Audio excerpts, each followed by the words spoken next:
Bueno, gracias por venir. No es que me vienen a ver a mí, pero bueno, es lindo que haya gente.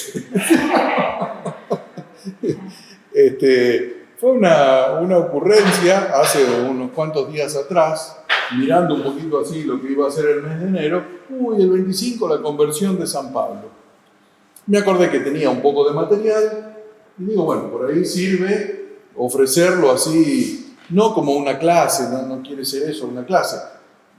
Yo lo daba en una clase, en el contexto de una clase, pero acá le agregamos algunas cosas o le sacamos algunas cosas, o no nos detenemos tanto en detalles que hacen a una clase, sino más bien a la vida de la persona de San Pablo, ¿no? Me sirve mucho lo que les decía recién de el Papa Benedicto. La primera de las catequesis, el primero de los encuentros, es la vida de Pablo antes y después de Damasco, que es el momento de la conversión, y entonces ahí hay mucho dato que también está, por supuesto, en el Power, y bueno, yo simplemente lo pude mejorar un poquito al Power con esto que encontramos. Bueno, nada, vamos al título nomás, esto que les decía, San Pablo, un misionero entre dos culturas. Se queda corto el subtítulo, porque es un misionero, pero podríamos decir que es entre tres culturas. San Pablo nace en Tarso de Cilicia. Esa ciudad es una ciudad muy importante que estuvo bajo dominio griego. O sea, Pablo tiene por cultura la cultura griega. Los griegos habían estado dominando. Tarso de Cilicia, ¿dónde es eso? Ahora vamos a ver un mapa. Es en el oriente, ¿no es cierto? Cerca de Israel, para decirlo de alguna manera. Ahora lo vamos a ver bien en un mapa. Y entonces, además de tener esa cultura griega de nacimiento, Pablo, Saulo o Pablo, es judío, porque está educado en la más estricta normativa judaica, fariseo, y a la vez también será un ciudadano romano. O sea, es griego, es romano y es judío. Por eso digo tres culturas. Y ese detalle no es poca cosa en el plan de Dios, ¿no? Es decir, pues, si va a ser un semejante misionero, está bueno que tenga ese bagaje cultural, porque él se tendrá que encontrar. Pablo tiene que traducir el Evangelio y el Antiguo Testamento, todas las promesas del Mesías, con la mentalidad hebrea, con la mentalidad judía, al mundo pagano, al mundo griego. ¿Se acuerdan cuando van a Atenas y hace ese famoso discurso en el Areópago? Él tiene que argumentar con dichos, frases de los pensadores griegos, y hace eso, conoce poetas griegos, conoce pensadores griegos, conoce filosofía griega, y eso lo usa para traducir la fe cristiana, ¿no? Y cuando va a Roma, tendrá que traducirlo en el mundo latino también, ¿no? Y tiene esos conocimientos desde la raíz, además de todo lo que... Esto no invalida la obra del Espíritu Santo, ¿no? Evidentemente que el Espíritu Santo es el principal protagonista, pero en la condición humana de Pablo hay ya un bagaje que él lo pone al servicio de la evangelización. Entonces, la gran obra de Pablo, ya la dijimos un poco, ¿no? Fundar comunidades cristianas que reciban por igual a los judíos y a los que no lo son, a los judíos y a los gentiles. Es el apóstol de los gentiles. Eso para la mentalidad judía no existía.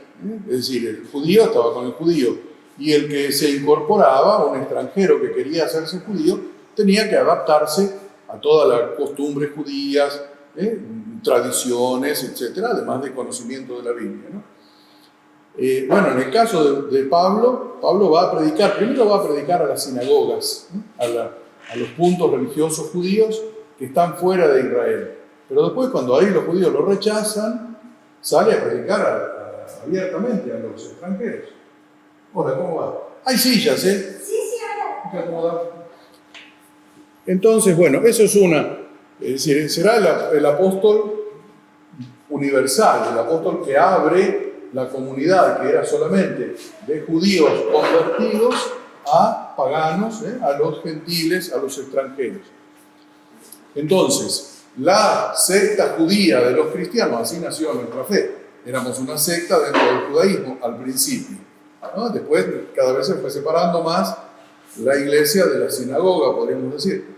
Pero entonces se fue convirtiendo entonces en una iglesia no étnica, no se pertenecía solamente por la sangre, y se daba culto al único Dios que recibe por igual a todos, hombres, mujeres de cualquier raza, ¿no?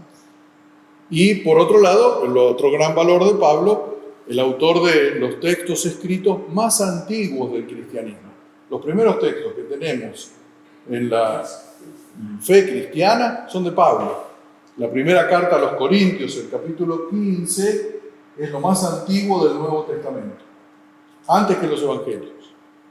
Después vamos a ver algunas fechas, pero antes que los Evangelios, Pablo recibe tradiciones de Jerusalén, sobre todo con el tema de la resurrección de Jesucristo. Para él será fundamental el tema de la resurrección. Si Cristo no resucitó, nuestra fe es vana.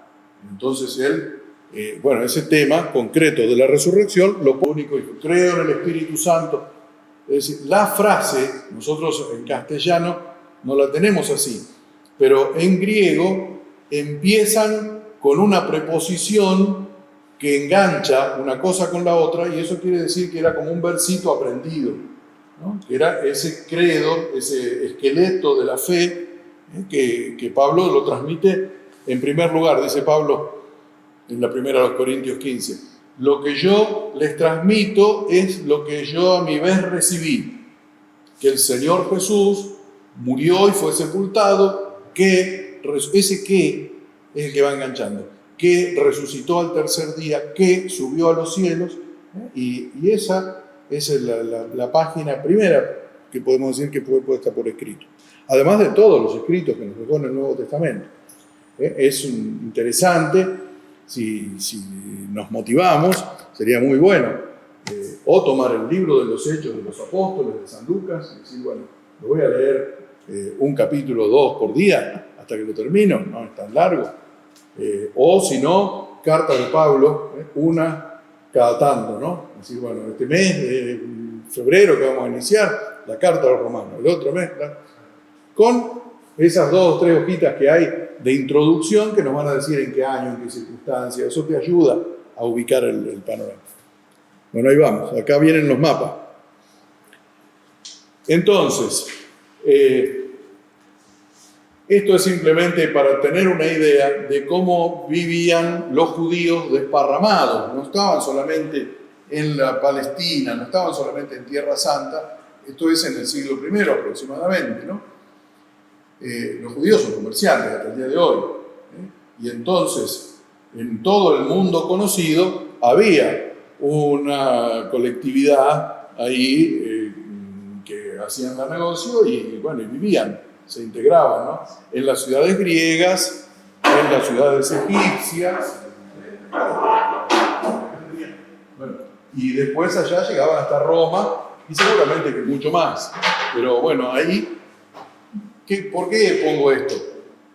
Porque es la plataforma de Pablo. Pablo le va a decir a los judíos, hey, despiértense que el Mesías ya llegó, ese que estábamos esperando es Jesucristo. Algunos le creen. Y otros dicen, raja de acá, sos un mentiroso, sos un blasfemo. Y no solamente le dicen raja de acá, sino que lo persiguen. Pablo tiene persecuciones, tiene azotes, tiene cárceles, tiene apedreamientos de sus hermanitos judíos, que no le creen. Entonces se lo sacan así de encima, ¿no? Después, lo matarán los romanos. Claro, pasaron 1001, sí. Entonces, ¿cómo tenemos datos de Pablo? Algunas fuentes. 2 fuentes fundamentalmente. El libro de los Hechos de los Apóstoles, que lo escribe San Lucas. San Lucas no es uno de los apóstoles, sino que es un discípulo de Pablo. Escribe lo que Pablo le va contando de Jesús Y también de sí mismo, ¿no? Los viajes de Pablo, todo eso que aparece en el libro de los Hechos de los Apóstoles, Lucas lo escribe directamente de San Pablo. Otro día hacemos San Lucas es maravilloso también, ¿no? Porque tiene contacto directo con, por ejemplo, con María, con la Virgen. Hay cosas que no las escribe ninguno de los otros evangelistas, las escribe solo Lucas. La anunciación del ángel, entonces, ¿de dónde lo sacó? ¿No? Es muy probable que haya tenido un contacto directo y que se lo haya contado la Virgen. Y cosas así hay muchas. Lucas tiene también como, bueno, mucha fineza para escribir. Es un griego que escribe muy bien en el griego, ¿no? Pablo escribe mal en griego, lo sabe, pero ahí. Entonces, el griego de Lucas es muchísimo mejor, literariamente hablando. Y la gran mayoría de los libros son en griego, sí. Algún trocito hay en arameo, pero todo en griego. O sea que Lucas escribe el Evangelio después de esto. Lucas escribe primero el Evangelio y después los Hechos. Sí. Pero el que escribe primero es Pablo, en esta carta a los Corintios, en las cartas. Bueno, ahí vamos, un poquito más. Algunas noticias personales entonces de Pablo, ya algo dijimos. Su familia es judía, de la tribu de Benjamín, pertenece al grupo de los fariseos, que son estos que Jesús tanto se pelea con ellos, ¿no? Porque le cuestionan todo. Los fariseos son muy observantes de la ley, no son malos. Lo que les cuestiona a Jesús es la hipocresía, ¿no? Bueno, nace en Tarso de Cilicia entre el año 5 y el 10. Benedicto se jugó por el 8 y en el 2008 hizo el año de Pablo, ¿no? Él lo explica por qué. Ahora nosotros lo pasamos de largo porque es una explicación larga. Si es el 8, si es el 6, bueno, todo eso. Tiene una cultura helenística ahí en Tarso. Ahora vamos a ver un mapa donde podemos encontrar a Tarso. ¿Por qué ciudadano romano? Porque en Tarso estaban los romanos cuando Pablo nace y ahí adquiere la ciudadanía, y la tiene. Le sirve cuando lo quieren meter presos los judíos y él apela a la ciudadanía romana y entonces de ahí va el viaje a Roma para que le hagan el juicio allá al emperador. Entonces la pedaleó. Nada distinto, ¿no? A como se hacen hoy algunos procesos judiciales. Se pedalea por ahí en el interín se olvida. La formación teológica que tiene Pablo es de la mejor. A los 12, 13 años, cuando el judío es bar mitzvah, habremos escuchado seguramente de algunas ceremonias judías, es como nuestra confirmación. A los 12, 13 años, el muchacho es un hijo, eso que bar mitzvah quiere decir hijo del precepto. Ya se hace cargo de ser fiel a la ley de Dios, ¿no? Por eso es hijo del precepto. Y entonces, ¿a dónde va Pablo a educarse? A los pies de Gamaliel.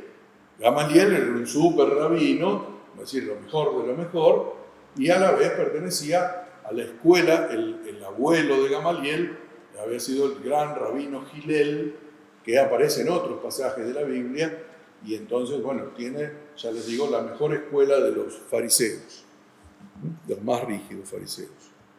Todos esos datos aparecen allí, no vale la pena ahora. Conoce algo de la cultura griega, también por lo que le habían dejado en herencia ahí en Tarso. No está claro si estaba casado o no, no sabemos.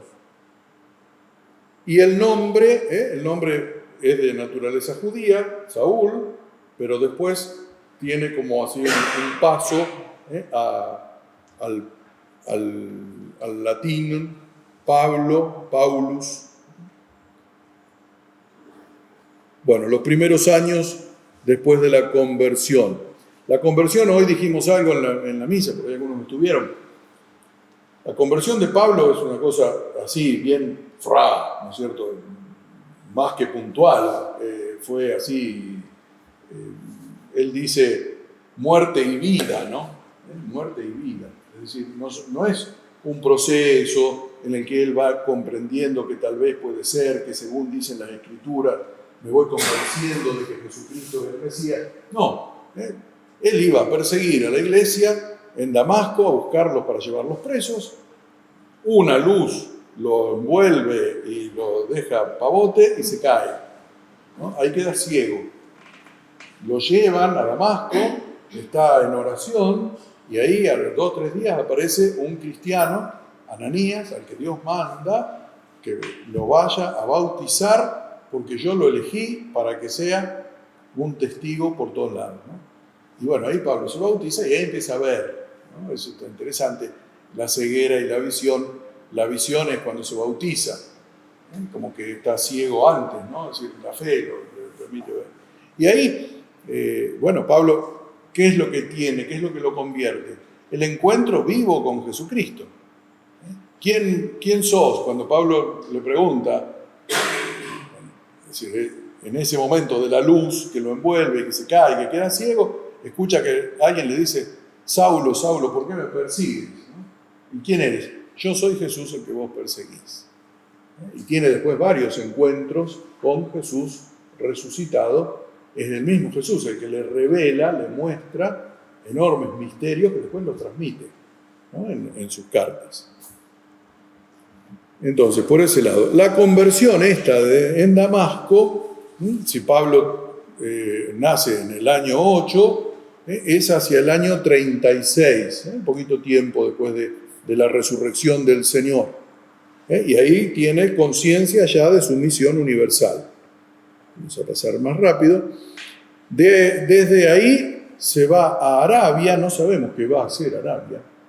Algunos dicen que imitando a Cristo en el desierto, antes de la vida pública, hace su experiencia de desierto, y después pasa 3 años en Damasco, donde recibe la enseñanza cristiana por parte de los cristianos, ¿no? Porque entonces piensen que Pablo no lo conoció a Jesucristo en su vida pública antes de la resurrección.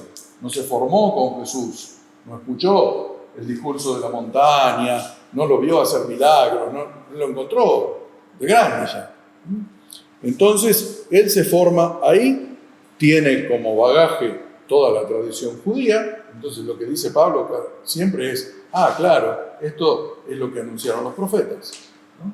Constantemente. Si uno mira la carta a los romanos, bueno, la carta a los hebreos no es propiamente de San Pablo, después vamos a ver, pero ahí también hace alusión a cómo se cumple la profecía del judaísmo en Jesucristo. Bueno, después sube a Jerusalén, esto es interesante, a ver a Pedro, dice Pablo mismo en su relato, ¿no? Subí a Jerusalén a ver a Pedro y a los otros apóstoles que lo eran antes que yo. Él ya de entrada se siente un apóstol, pero también se siente parte de la iglesia, no se corta solo él con esa visión que tuvo de Cristo y ya está. Lo va a ver a Pedro y va también a presentar credenciales frente a los apóstoles, y a confrontar la enseñanza que él tiene con la que tienen ellos, ¿no? Habrán sido unas charlas jugosísimas esas, ¿no?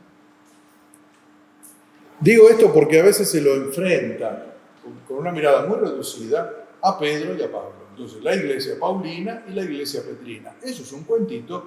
Pero Pablo tuvo que ir a Pedro para que le ponga las manos Y no sé si para que le pongan las manos, eso ya no lo sé. Pero sí lo va a ver a Pedro y lo nombra a Pedro en primer lugar. Y eso ya es un signo de que le reconoce autoridad a Pedro, ¿no? Autoridad que se le da al mismo Jesús. Si Pablo tiene la doctrina, la enseñanza de parte de Jesús, Jesús de esto le habló. Entonces, lo que quiero remarcar es que es un hombre eclesial. No solamente por esto, después lo vamos a ver recorriéndose todas las iglesias y lo vamos a ver juntando plata para la iglesia de Jerusalén, que están recontra pobres, juntándola en todo el Asia Menor y en Grecia, cosas que no tenían nada que ver. ¿Pero por qué? Porque tiene la conciencia eclesial. La conciencia eclesial la encontramos fundamentalmente en la segunda lectura del domingo pasado. Esa famosa descripción del cuerpo de Cristo, ¿no? Que hace Pablo, todos somos miembros, ¿no? La cabeza, los pies, los ojos. El hecho de los apóstoles de ahí en el capítulo 13, ahí dice que se limpiaron las manos a Saulo y a Bernabé. Ah, eso es para la misión. Eso es para el primer, ese es para el primer viaje. No, son los cristianos de Antioquía. Ahora lo vemos. Antioquía, mirá qué lindo.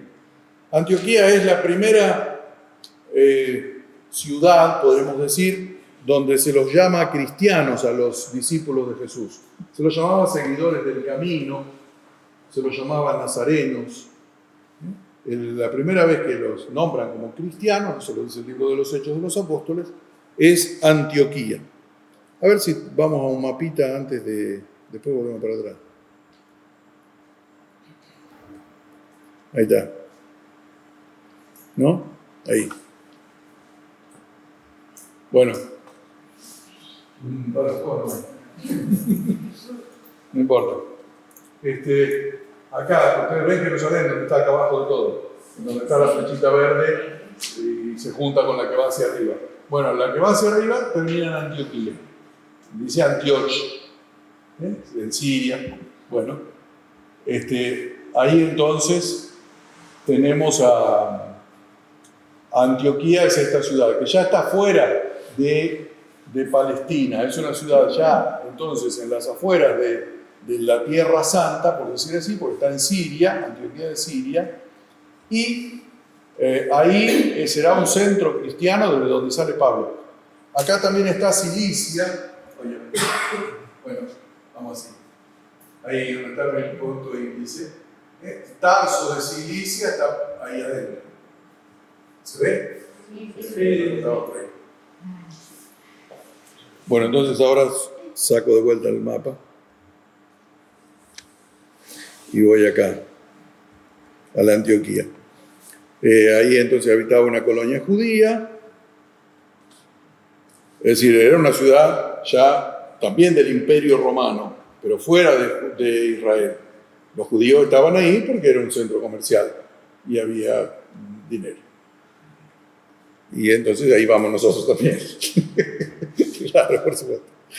Entonces, primera comunidad de cristianos venidos del paganismo. Ahí se da la primera comunidad de cristianos que reciben el nombre precisamente así. Bueno, esa comunidad de Antioquía envía a Bernabé y con Pablo, ¿no? Es decir, el apóstol Bernabé es el director de la misión, digamos. Pablo va de ayudante en ese primer viaje, que ahora lo vamos a ver.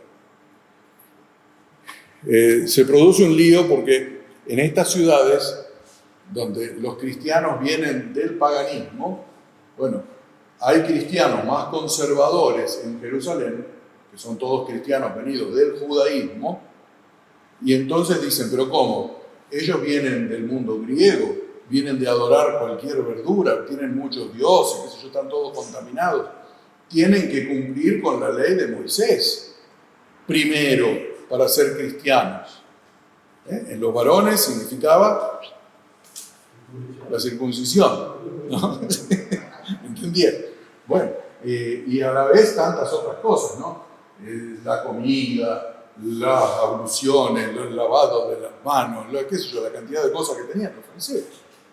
Tenían que hacerlos pasar por todo eso. Bueno, se arma un problemón bárbaro con los cristianos venidos del paganismo, con los cristianos venidos del judaísmo.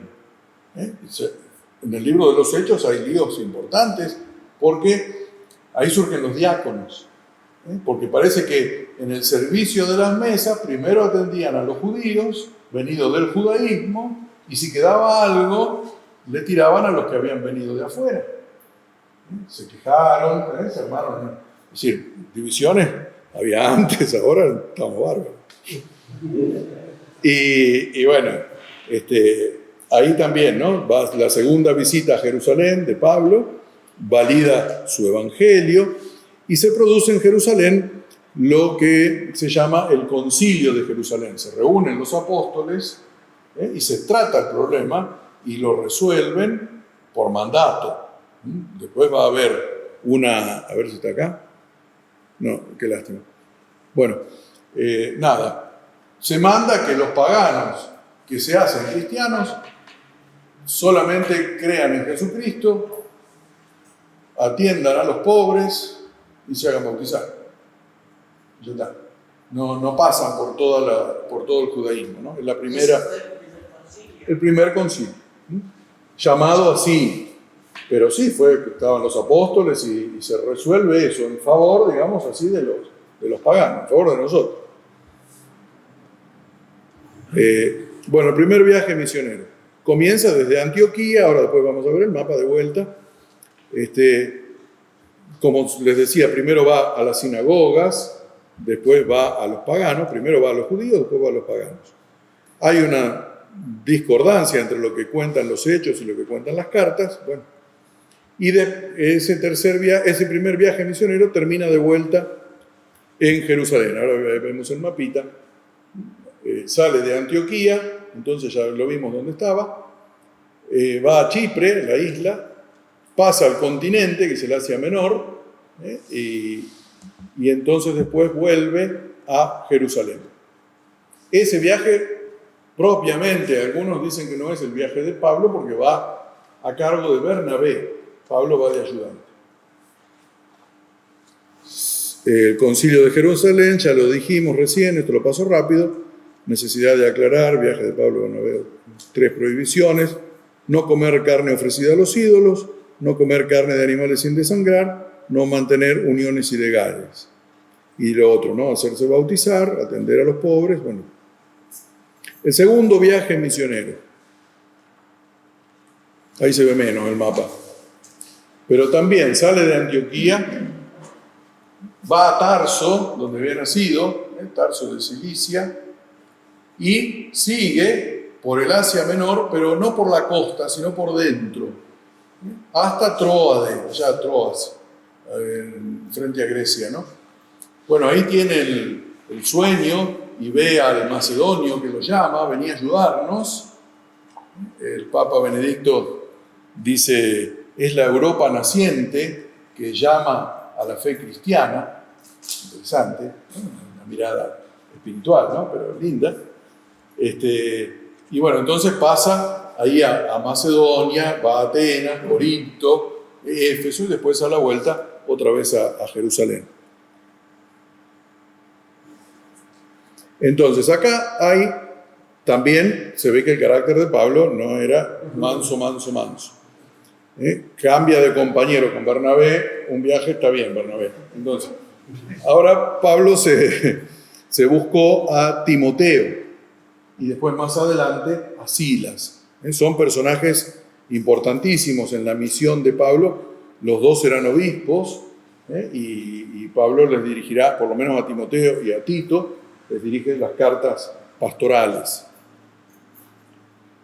¿Pablo pasa a ser apóstol entonces? Sí. No haya estado entre los dos. Claro, Pablo se considera apóstol, porque el mismo Cristo lo llama a eso, por el encuentro con el resucitado. El apostolado le viene del encuentro con el resucitado. Y por ahí, cuando se pone así un poquito más picante, dice: y soy mucho más apóstol que ellos. Claro. Pero por todo lo que sufrió, también él tiene una identificación con el maestro en la persecución, en el sufrimiento. Entonces, para él es una chapa que lo azoten, que lo metan preso, que lo persigan, que le vaya todo mal. Para él es una unión con Jesucristo.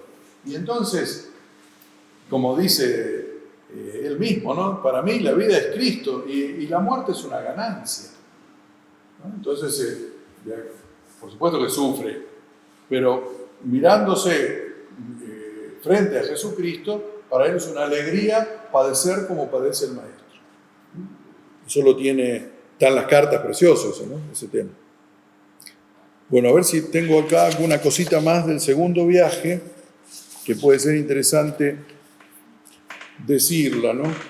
Se separó de Bernabé, ya está, lo eligió a Silas, comenzó el segundo viaje.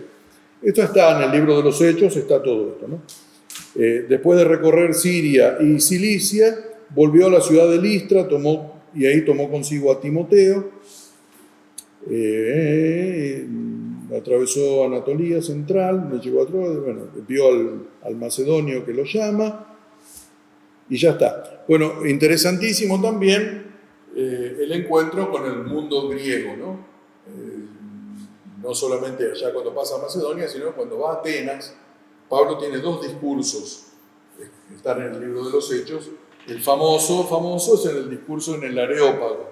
El Areópago era una especie de plaza que tenían los griegos donde debatían las ideas filosóficas, y cada uno les ponía, los demás lo escuchaban, le discutían, aprendían. Y entonces Pablo se mete ahí y ve que hay unos monumentos a los distintos dioses, ¿no?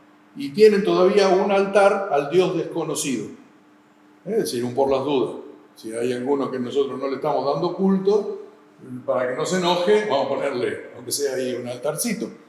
Y Pablo los alaba, como les decía, conoce poetas griegos, se los cita, y veo que ustedes son muy religiosos, veo que ustedes son muy inteligentes, poetas de ustedes dijeron tal cosa.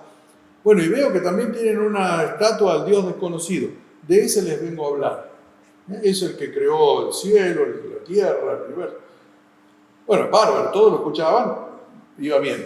Cuando Pablo dice que Jesucristo murió y resucitó, o sea, cuando llega a la resurrección de Jesucristo, ahí lo sacaron a bolsazo diplomáticamente. Le dijeron, mira, otro día te vamos a escuchar, pero hoy ya está, con todo lo que nos dijiste está bien. El tema de la resurrección de los muertos. Y eso es un tema para destacar en cuanto al valor histórico, ¿no? Algunos dicen la fe es un invento de los apóstoles porque se quedaron sin trabajo después que se murió Jesús. Hay gente que dice eso. Pero que los apóstoles hayan salido adelante en un mundo adverso, porque los judíos no los querían, los romanos no los querían, los griegos cuando les decían que un muerto resucitó, tampoco los querían. O sea, que hayan salido adelante y la iglesia se haya extendido por el mundo conocido de manera tan rápida, si eso no hubiese sido un impulso del Espíritu, es muy raro, porque es la más difícil. Es la más difícil. Es decir, es ir en contra de todo el sistema, ¿no? Y entonces con eso avanzar y ganar. Es muy raro. Es decir, esto nos demuestra la fe. O sea, nadie va a creer por esto. Pero a nosotros nos hace mucho bien. Aquello que decía Tertuliano, ¿no? En el siglo II. Somos de ayer y lo llenamos todo. Medio agrandadito estaba. Pero bueno, decía eso, somos de ayer y lo llenamos todo. Es decir, todo lo que era el imperio romano, que todo eso que se ve ahí, más toda Europa, se hizo cristiana. En 300 años el imperio era cristiano. Y entonces, eso es también, digo, es un signo fuerte para el que tiene fe, es un signo. El que no tiene fe dirá, bueno, qué sé yo, se conjugaron los astros y salió. Es cierto que el desastre que había en el Imperio Romano era muy grande, muy, muy grande.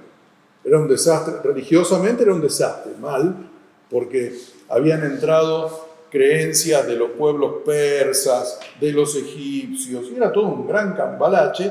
El mismo emperador se hacía adorar como Dios. El emperador de Nerón decía, yo soy Dios, ¿no? Y el anterior a Nerón también. Y se hacían adorar, quemar incienso, ofrecer sacrificios a la estatua del emperador. Entonces, bueno, ya era un desastre. Moralmente también era un desastre.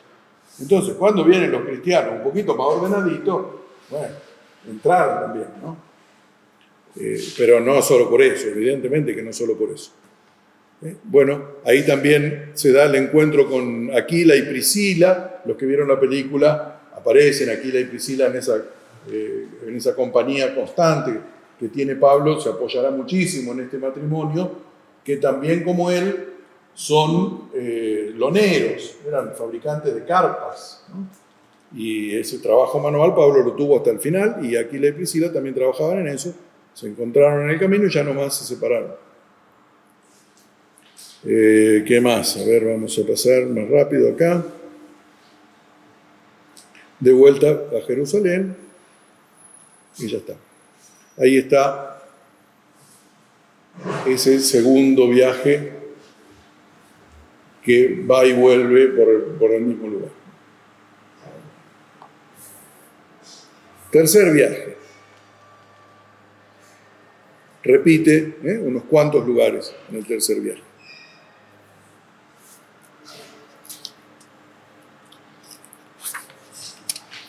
Acá lo tengo, por las dudas, por si agregamos algún datito. A ver si podemos ver mejor.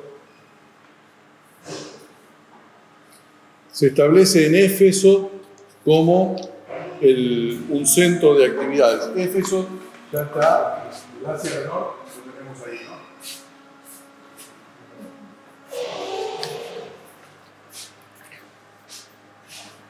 Y desde ahí la enorme facilidad de comunicaciones para recorrer comunidades donde ella... A ver, pensemos esto. Él llegaba a un lugar en el segundo viaje. Cuando llegó, no había ningún cristiano en el lugar. Eran judíos, comunidades judías. Ahí les iba a predicar. Algunos se enganchaban. Y si no, iba a los paganos. Y algunos se enganchaban. ¿Quiénes quedaban? 8, 10, que lo escucharon y que se convirtieron.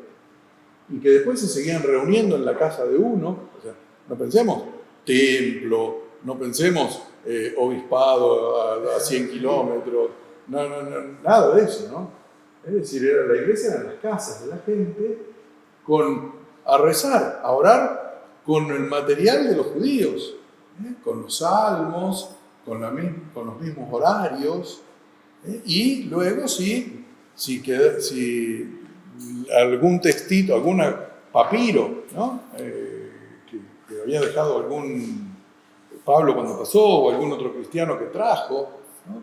Y era compartirlas alrededor de un fogón, los recuerdos que tenía uno y otro de lo que dijo fulano, lo que dijo mengano, de acuerdo a la autoridad del que había predicado, una cosa así, todo oral, tradición oral como acá hasta hace poco tiempo. Después, la escritura, y si cuando llega algún ministro ordenado, un obispo, un sacerdote, iba Pablo confirmando en las comunidades y celebrando la Eucaristía. Pues no había ni sagrario, ni reserva, ni adoración, ni comunión a los enfermos. Sí, estamos todavía empezando mucho, ¿no?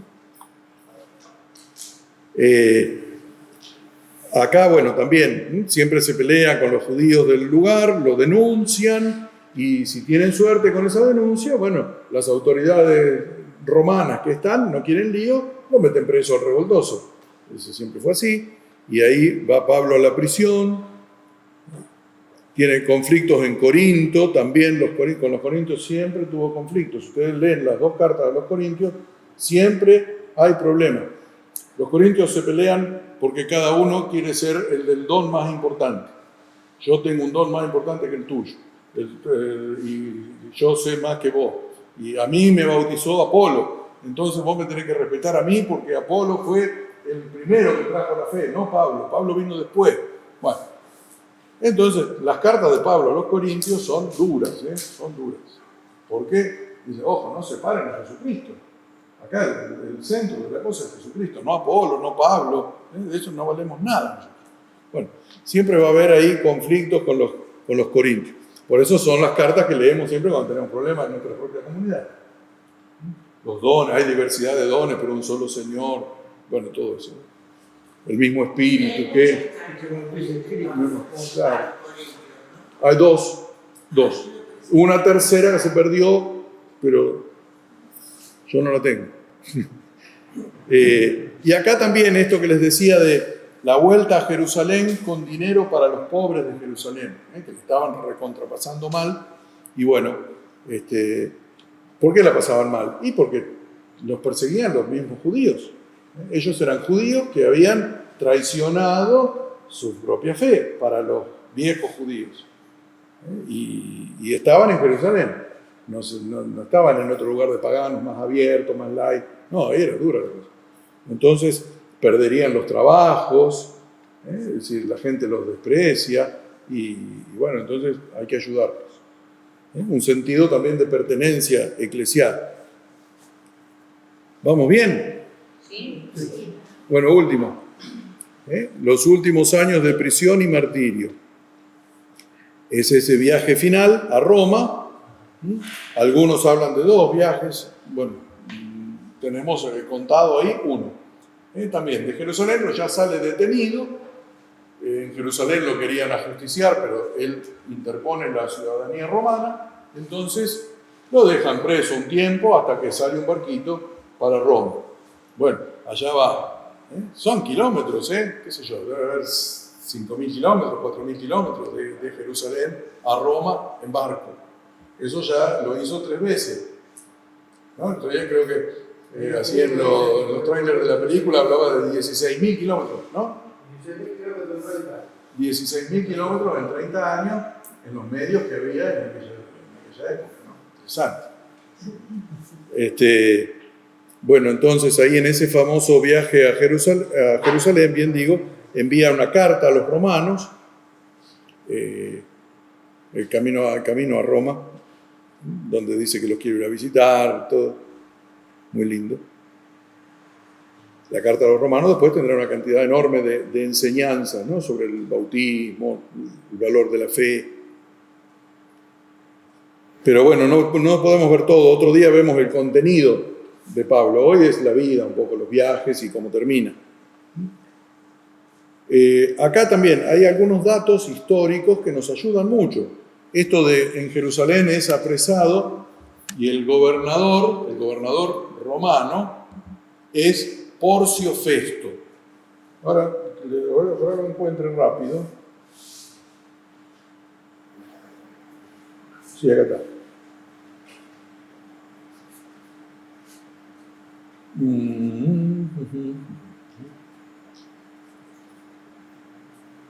Allí fue arrestado a causa de un malentendido. Algunos judíos habían confundido con paganos a otros judíos de origen griego introducidos por Pablo en el área del templo. Por eso lo meten preso. Porque Pablo le lleva al templo de Jerusalén a unos paganos convertidos y entonces los lleva a rezar al templo. Y los judíos dicen que ese era un lugar prohibido para los paganos, y como Pablo fue el que lo llevó, Pablo va preso por profanar el templo. Y bueno, eso es...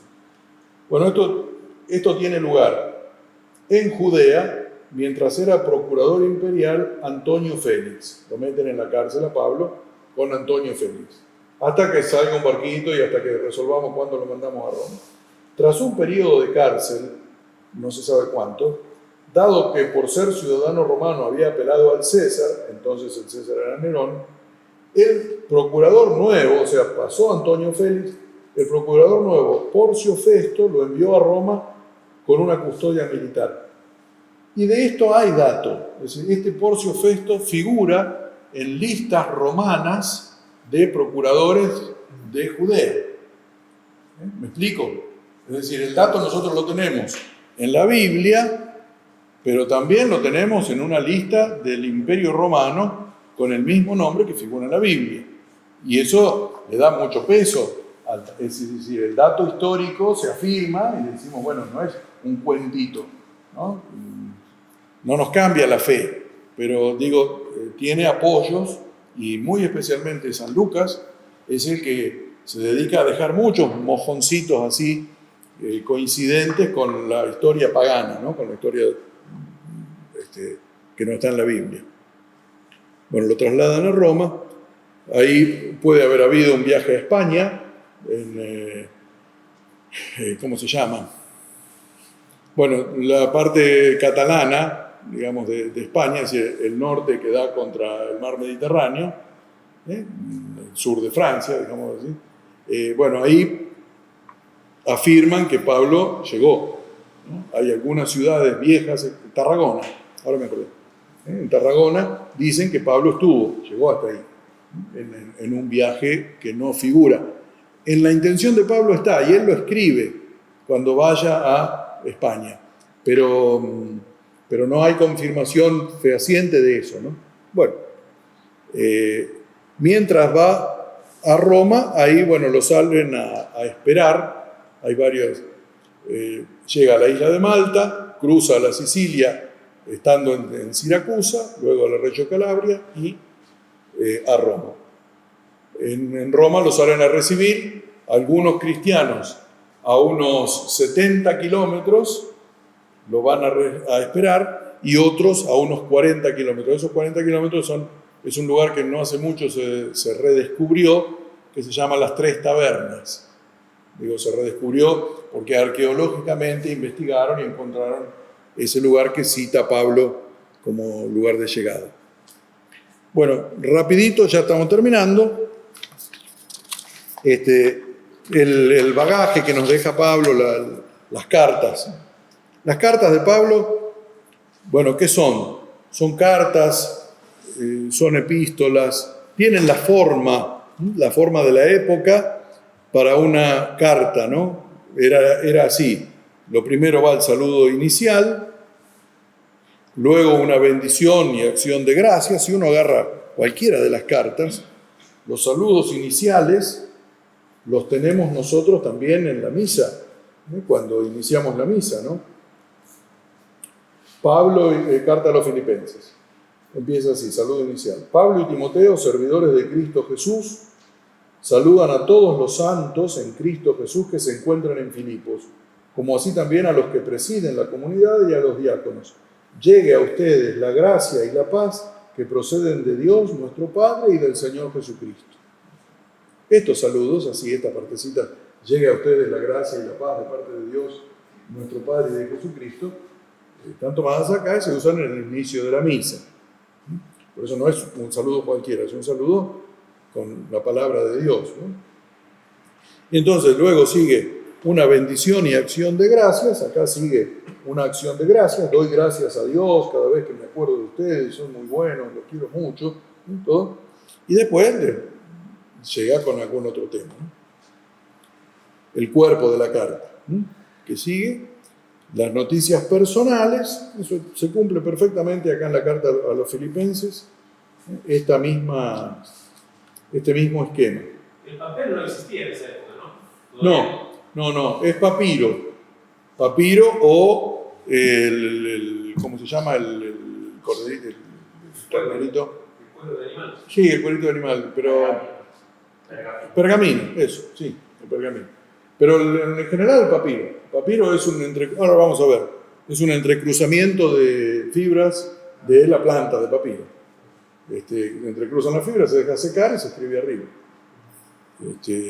Ahora vemos. Noticias personales, saludo final. Acá tenemos papiro, ¿eh? Es esto. Están entrecruzadas las franjas, el tallo. Hay plantas de papiro acá por todos lados, ¿eh? Lo que pasa es que acá vienen chiquitas. En el Nilo, en Egipto, eran bastante más grandes. Tiene un tallo más bien triangular, lo que permite sacarle lonjas, y eso se entreteje y se escribe arriba. Eso es papiro, y eso es griego, escrito sobre papiro. No sé, debe ser de algún texto paulino, lo que pasa es que yo no sé nada de griego. 13 cartas nos deja Pablo. La carta a los hebreos no es de San Pablo. Cuando nosotros proclamamos en la misa, normalmente decimos carta del apóstol San Pablo a los corintios, carta del apóstol San Pablo a los romanos, carta del apóstol San Pablo a Timoteo, a Tito. Cuando dice a los hebreos, no dice carta del apóstol San Pablo, dice carta a los hebreos. Lectura de la carta a los hebreos. Y eso es porque está clarísimo que no es de Pablo. Se la consideró de Pablo muy posteriormente, porque incluso San Juan Crisóstomo, padres de la iglesia, o sea, padres del siglo IV, siglo V, ya sabían que no era de Pablo. Pero después quedó en la tradición como que era. Tiene un estilo al San Pablo, pero los que le miran así con un poquito más de pericia se dan cuenta que no. Entonces, bueno, son escritas entre el año 50 y 67. 67 muere, ¿no? La decapitación. Hacia el año 100 se editan y se publican. Ahí en la película está interesante cómo hacen el relato. Por ejemplo, Lucas transcribe una hojita, ¿no es cierto?, lo que puede hacer una sola persona. Y después, en la casa donde están refugiados los cristianos, todos, como si fuera cada uno de ustedes acá, con una hojita y uno dicta. Y se hacen 20 copias de un tirón. Y así se va reproduciendo, ¿no?, la carta. Y era una fotocopiadora, así como... Claro. Bueno, interesante también la segunda carta de Pedro. A ver si la encuentro acá. ¿Alguno la quiere buscar mientras yo charlo? Juan. Pedro mismo ya ponen las cartas de Pablo como Sagrada Escritura. Eso es interesante. Acá está, Pedro. Segunda de Pedro, capítulo 3, estoy llegando, 15. Tengan en cuenta, dice Pedro, que la paciencia del Señor es para nuestra salvación. No tiene nada que ver con la paciencia de ustedes conmigo, pero eso es. La paciencia del Señor es para nuestra salvación, como les ha escrito nuestro hermano Pablo, conforme a la sabiduría que le ha sido dada. Y lo repite en todas las cartas donde trata este tema. En ella hay pasajes difíciles de entender que algunas personas ignorantes e inestables interpretan torcidamente, como por otra parte lo hacen con el resto de la Escritura para su propia perdición. Pedrito también tenía su carácter. Hermanos míos, ustedes estén prevenidos, manténganse en guardia. Pero ven, el mismo Pedro le da valor de escritura sagrada a la carta de Pablo. Esto vale mucho para decir cuáles son los libros sagrados y cuáles no. Hay muchos escritos en el siglo I y no todos son sagrados. Pero es verdad lo que dice Pedro, porque como claro, sí. Eso todo. Y sí, bueno, por eso es. Ya no podés agarrar la Biblia uno mismo y interpretarla, no se puede. Y no. Porque eso está en la iglesia. Y bueno, es la Biblia en la iglesia. Esto es la comunidad la que discierne los libros que son y los que no son, ¿no? Después, claro, hay apócrifos. Sí, están publicados. Lo que pasa es que no son sagrados, no son textos inspirados, no transmiten la palabra de Dios. No están reconocidos por la comunidad como libros sagrados. A veces porque son demasiado truchos, es decir, porque fueron muy posteriormente escritos con una fecha falsa del siglo I y con un autor falso, por ejemplo, el Evangelio de Pedro. Pedro nunca escribió un Evangelio. Entonces lo escriben 4 siglos después, algunos interesados en llevar agua para su molino, en promover alguna doctrina errónea. Por eso Pablo y Pedro y cada uno de los apóstoles se encargará de enderezar las torceduras, digamos, ¿no?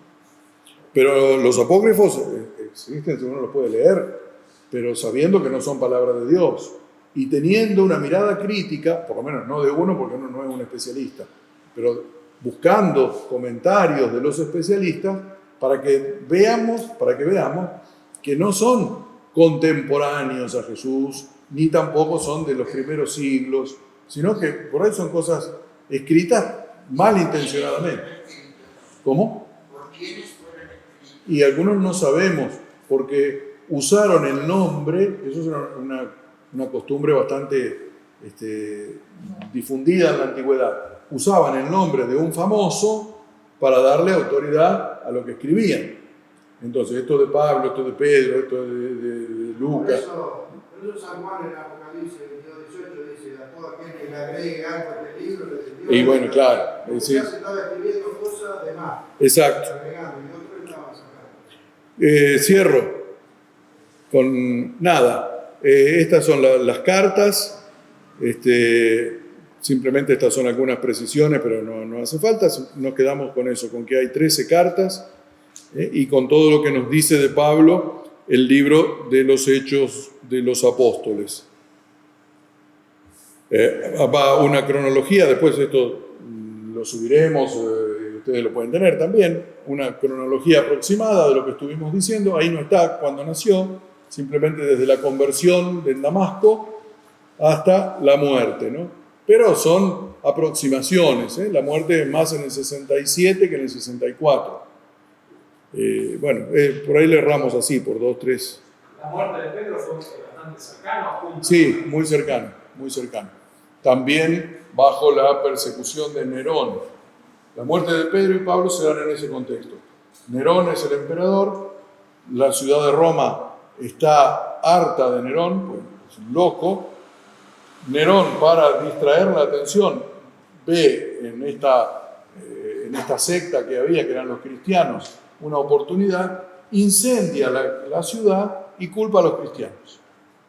Entonces, la gente se distrae, lleva entonces a los cristianos castigados a los circos, los hace comer por los leones, los ata los cuernos de una vaca para que los desarmen, cualquier barbaridad.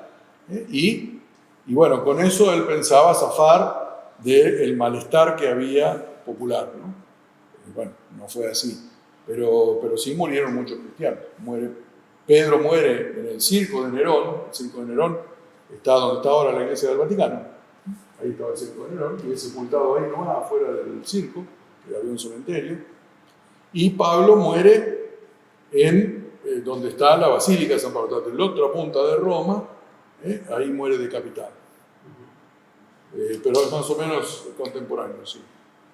Bueno, esta es la idea, que a lo mejor con la película se puede también completar. Lo mejor es ir a los textos de Pablo, ¿no? Y va a ser, me parece, de mucha ayuda para nuestra fe. No solamente lo vemos esto como curiosidad, sino que lo vemos como el apóstol, el modelo del apóstol, ¿no? Si algo tiene que despertar en nosotros, bueno, ¿qué pasa con mi encuentro con el resucitado, como Pablo que se convierte en Damasco? ¿Qué pasa con mi pasión por transmitir la buena noticia? Y bueno, todo el perder lo que yo tengo para ganar a Cristo, ¿no? Es decir, para Pablo, todo lo que había hecho, lo que había estudiado, lo que se había formado con los mejores profesores, dijo: esto para mí es basura. Es basura, no me sirve para nada. La novedad de Cristo. Y eso lo lleva, fíjense, ¿no es cierto?, de ser un judío estricto, con anteojera, es decir, todo se hace así, a ser un tipo que se larga al mundo a enfrentarse con los griegos, a enfrentarse con los romanos, a salir al mar, a andar al cabello y a caballo. Es decir, si come, come, si no come, no come, si duerme, duerme, si no duerme, no duerme. Nada, todo para Cristo. Es esa pasión y esa creatividad es lo que, bueno, hoy queremos nosotros también al menos contagiarnos un poquito. Bueno, esto es por hoy. No quiero abusar porque ya estamos en hora. Y hacemos una oración y una bendición. En nombre del Padre, del Hijo y del Espíritu Santo. Te damos gracias, Señor Jesús, por tu amor por nosotros. Te damos gracias porque nos llamás a ser tus discípulos y misioneros. Te pedimos que podamos trabajar en tu iglesia juntos, con mucho entusiasmo, queriendo que nadie se pierda, queriendo ganar a todos. Gloria al Padre, al Hijo y al Espíritu Santo. Como en el principio, ahora y siempre, por los siglos de los siglos. Amén. El Señor esté con ustedes. Y con el mío. La bendición de Dios Todopoderoso, que es Padre, Hijo y Espíritu Santo, descienda sobre ustedes, los acompañe siempre. Amén. Amén. Bueno, muchas gracias. Buen descanso.